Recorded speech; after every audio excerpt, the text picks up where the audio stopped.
For thousands of years, the Elwha River carved deep into the bedrock of the Elwha Valley, nourishing and sustaining an abundance of salmon runs, a rich lowland forest ecosystem, and the physical, cultural, and spiritual needs of the Clallam people who lived on the river's banks. Freeing the Elwha, setting the ecological and political standards for breaking the nation's river barriers. The Elwha ran red with several species of trout and 5 species of salmon, Chinook, coho, sockeye, pink, and chum before the barriers were erected. The construction of dams on the Elwha River of Washington state created deeply problematic ecological and political standards at the frontier of the hydroelectric industry. In 2011, the Elwha Dam was torn down, in the world's largest dam removal, becoming the model for a successful river restoration project and fueling the national movement to revitalize naturally flowing waterways by breaking the barriers early set in stone by dams.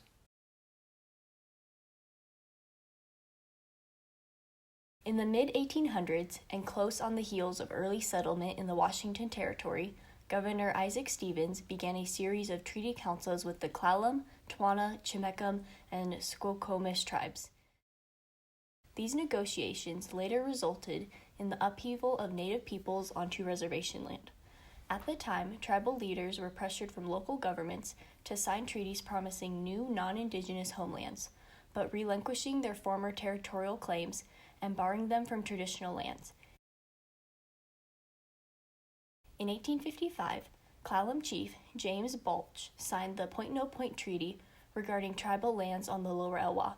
The tribe was led to believe that the government would provide them with a reservation elsewhere on the northern Olympic coast. The federal government added the newly signed land to the public domain and opened the area for homesteading.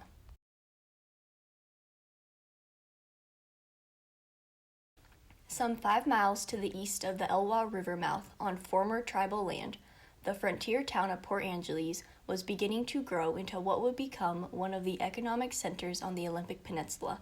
Upon arrival in Port Angeles in 1890, Thomas Aldwell, a Canadian immigrant and hustling businessman, saw potential in the blossoming town. Within a 12-year span, he procured necessary resources to build the Elwha Dam and its associated reservoir. Seeking approval to break ground, Aldwell founded the Olympic Power and Development Company and solicited advice from the Port Angeles mayor, arguing that his dam would generate 50,000 kilowatts of electricity compared to the 500 produced by the Little River Dam. Within 3 years, construction of the Elwha Dam was completed, and by 1927, the Elwha River was host to 2 dams. These dams created barriers for local tribes to access their ancestral fishing grounds, and in turn, violated the Treaty of Point-No-Point. The benefits of the hydroelectricity for the economy and for the developing town as a whole took precedence over destruction of the Clallam and their environment, as illustrated by Aldwell in his description of the Elwha as the grandest river in its size in Washington, beautiful, clear as crystal, and sublime in its majestic and awe-inspiring scenery.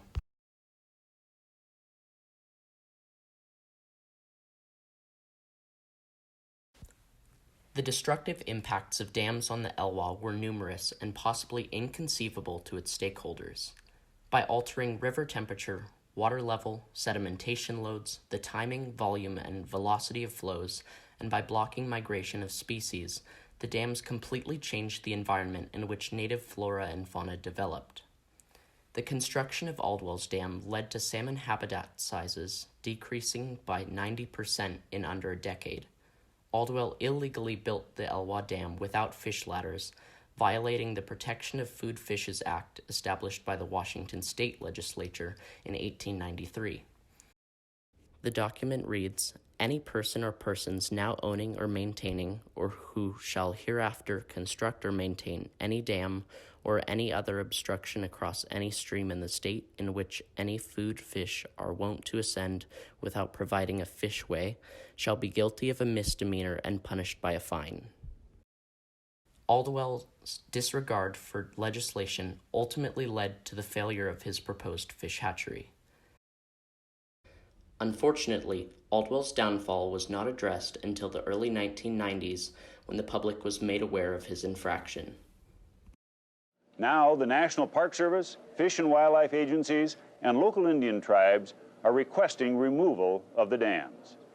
Certainly, alternative power sources can be found for the pulp mill.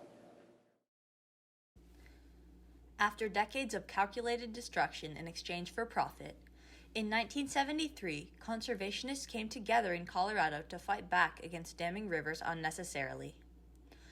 A decade later, conservation groups fought for the removal of the Elwha's 2 dams, setting out the case that the dams now only provided power for a small number of residents and mills, but caused just as much, if not more, destruction than before. It would be another 30 years before the dams were finally brought down, ending in 2011 when the barrier of the Elwha Dam was broken. The dams were removed using a hydraulic hammer that chipped away at pieces, gradually draining the reservoir by 1.5 feet per day. Following their removal, it was immediately obvious that the United States would continue trends towards breaking the barriers. The cost of renovation and keeping dams up to date would be several times higher than the paltry amount of profit from their electricity. When national and state legislators saw that it was possible to remove one dam, many became receptive to the idea of future projects, realizing that the $324.7 million cost was well worth it to save the environment, thus breaking the political barrier of dam removal. The U.S. operates approximately 84,000 dams. By 2025, 70% of these dams will be at least 50 years old, says reporter Jeremy P. Jacobs. Since these aging dams were not built to modern standards, they have been classified as high hazard, where lives will be lost if they malfunction or break down. Washington is home to 1,166 of these dams. Collectively, they produce 28% of the nation's annual power generation. In 2016, the U.S. government passed the Water Infrastructure Improvements for the Nation Act, or WIN. The WIN Act was designed to improve and manage water infrastructure. Big things can happen if people persevere, said Mike McHenry, biologist with the Lower Elwha Clallam tribe, which got the ball rolling on dam removal when it was still thought of as a crazy idea. Back in 1990, you asked somebody anywhere in the USA about dam removal, McHenry said. They would have told you that you were nuts. Not anymore. Washington, still one of the most hydropower-rich states in the nation, is now the world's dam-busting pioneer. Within 5 years, 20 million tons of sediment and several hundred salmon had returned to the lower reaches of the river. In an effort to subsidize the regeneration of salmon, the Department of Fish and Wildlife and Associated Fish Hatcheries released 200,000 Chinook salmon in 2013, with more releases in the following years.